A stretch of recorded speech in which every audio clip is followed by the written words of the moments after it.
Les divagations. Recommençons depuis le début. Oui, c'est ça, Dina. C'est bien ça. Dans mon monde à moi, il n'y aurait que des divagations. Si je vous demande un événement entre 1937 et 1942, il y a de fortes chances que votre réponse soit, la guerre, soit... je m'en fous, j'étais pas né. Et moi, je vais vous répondre que la bonne réponse, c'était l'âge d'or de Disney. Un début fanfaronique, une période de prouesse technique, et puis vient effectivement la période de guerre avec la seconde période clé de Disney, des films bien plus confidentiels entravés par cette fameuse guerre, mais vient ensuite 1950 avec l'âge d'argent. Et dans cette timeline, il y a un film qui va nous intéresser aujourd'hui, un film qui n'a pas marché, mais qui est pourtant aujourd'hui l'un des symboles de la meilleure pire firme du monde.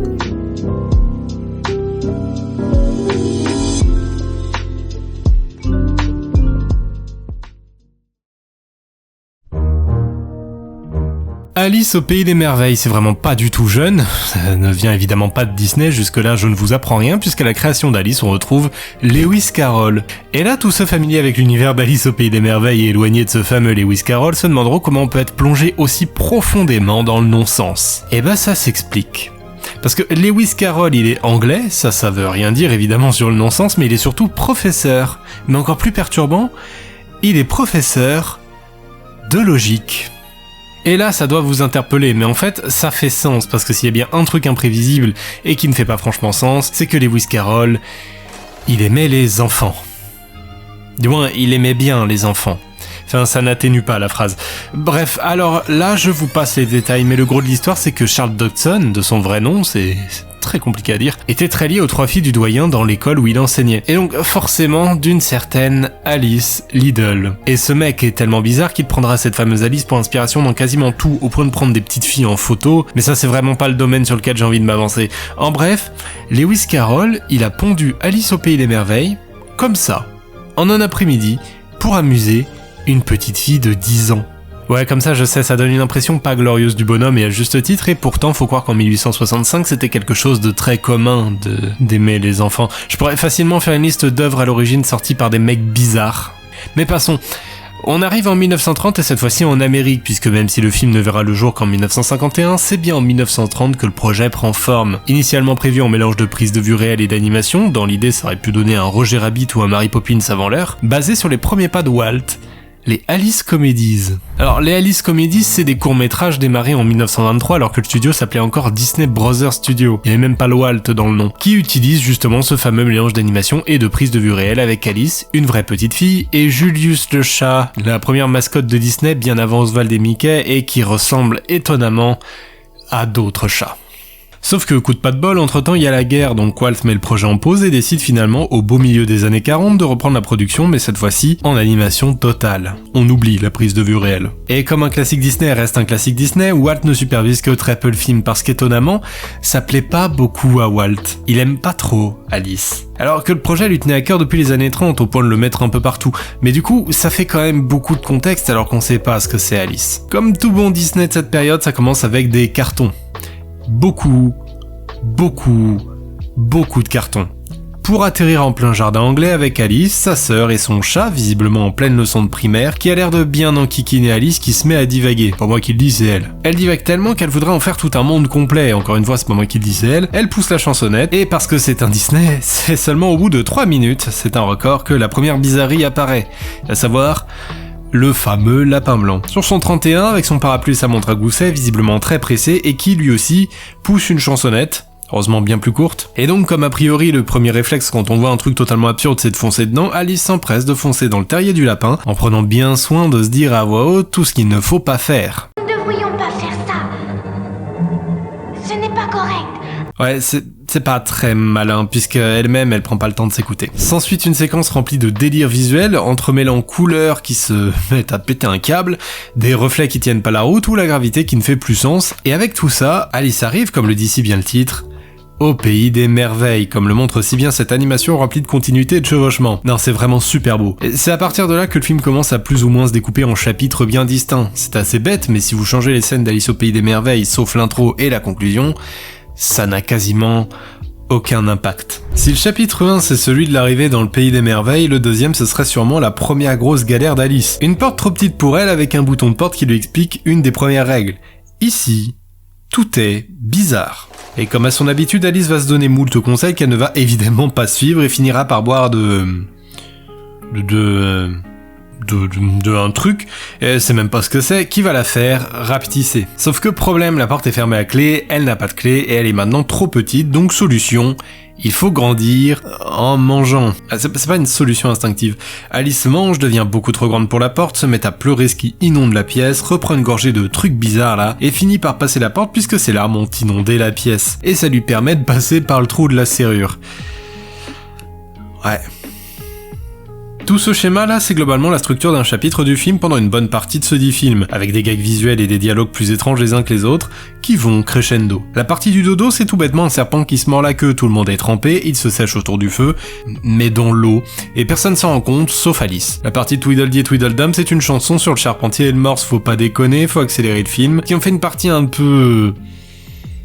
Ouais. Bon, vous comprenez un peu la structure et la première chose qu'on pourrait penser, c'est que le film a de grandes chances d'être plutôt chiant. Le gag du changement de taille est assez récurrent, on le retrouve au début, mais on l'a aussi dans la scène où Alice arrive chez le lapin blanc, qui la prend pour Marianne. Alice, piquée de curiosité et se marmonnant encore des choses elle-même qu'elle ne va évidemment pas tenir, mange bon, elle mange encore, quoi, et grandit au point d'être coincée dans la maison, ce qui la fait passer pour un monstre, et évidemment, la solution pour reprendre sa taille normale, c'est de manger...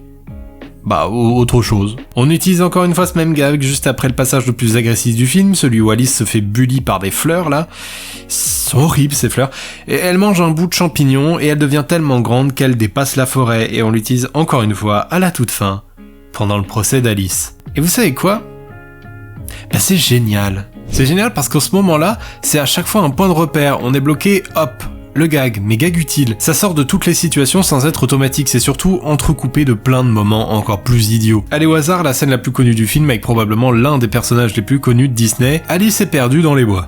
Il y a des panneaux de partout, elle n'a aucune idée de comment rentrer chez elle, et son seul point de repère, c'est lui, le chat de Cheshire. Ou Cheshire, pour des soucis d'accent, je vais dire Cheshire. Le seul habitant du Pays des Merveilles qui est conscient qu'ici, tout le monde est complètement cinglé. Et ce qui aurait pu être une simple discussion avec des dialogues un peu étranges, devient un spectacle de marionnettes parce que le chat, il disparaît, il se fend en deux, il s'arrache la tête, il fait n'importe quoi. En termes de visuel, c'est débile. Et niveau dialogue, c'est encore pire parce que le trope du personnage qui se souvient pas de ce qu'il dit et qui finit par donner les pires des conseils, c'est là, c'est maintenant, ça arrive, puisqu'il dit à Alice d'aller voir le chapelier et le lièvre de Mars. Et là, c'est l'apothéose. Deux amis qui fêtent une date qui ne sert à rien, qui proposent du thé sans jamais en donner, qui cassent des théières comme des œufs, qui coupent des tasses en deux, qui donnent de la confiture à un loir pour qu'il se calme, qui réparent une montre avec du beurre, du sucre, mais surtout pas de moutarde, attention, avec quasiment aucune info pertinente. Cette scène, c'est du génie en termes de rythme parce qu'Alice a maîtrisé quelque chose de très étrange, le non-sens, peut-être narratif. Et ça se voit dans cette scène qui, fondamentalement, ne sert à rien. Donc on peut se dire que narrativement, c'est inutile. Pourtant, c'est utile pour une seule chose, parce qu'on le voit, dans cette scène, Alice, elle a un véritable ras-le-bol. Et la seule scène qui la surpasse en termes de génie, c'est la scène de fin. Une fois partie de chez le chapelier, Alice se perd dans les bois. Et là, c'est festival de débilité. Des animaux mélangés avec des objets. Et il y a vraiment de tout, du miroir à la cage à oiseaux, qui est elle-même un oiseau, donc il y a des oiseaux dans des oiseaux, enfin bref. Il y a même un chien-balai qui efface le seul sentier qu'elle a trouvé. C'est n'importe quoi, en fait. Il déface à l'avant, il efface à l'arrière, donc du coup, elle se retrouve... Enfin, c'est débile.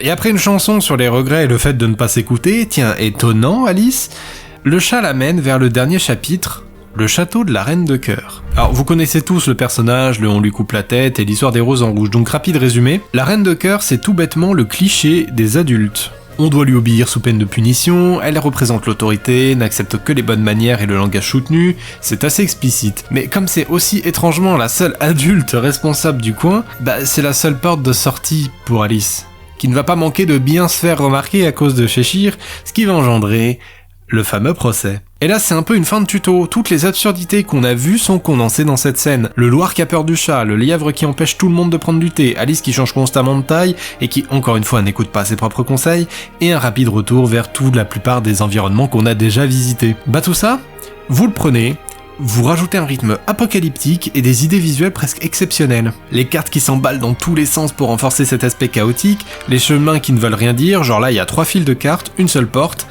Et voilà, elle passe sans rien demander, quoi. Enfin, c'est débile. Le trope à la Scooby-Doo, des chemins qui entrent et qui sortent jamais aux mêmes endroits, les transitions qui se font sur les cartes carrément, et ça c'est du génie. Tout ça pour montrer qu'à la fin, c'était juste un rêve. C'était juste Alice qui s'est endormie pendant sa leçon. Et c'est un peu idiot tout ce non-sens narratif, parce qu'en fait, ça fait qu'au final, Alice, elle a pas appris grand-chose. Enfin, elle a même rien appris. Et c'est très bien. C'est très bien, c'est parfait. La norme des autres Disney, c'est d'en tirer une vraie leçon de vie. Là, Alice, elle fait que de se répéter que la curiosité est un vilain défaut sans jamais se corriger. Et c'est pas commun pour l'époque. En fait, elle en a rien à faire de tout ce bazar. L'histoire du morse et du charpentier, c'est une histoire sur la curiosité qui mène à la perte. Et Alice, elle applaudit à la fin. Alors qu'ils ont bouffé les huîtres. La construction autour de tout cet irrationnel, c'est ce qui donne son charme au film.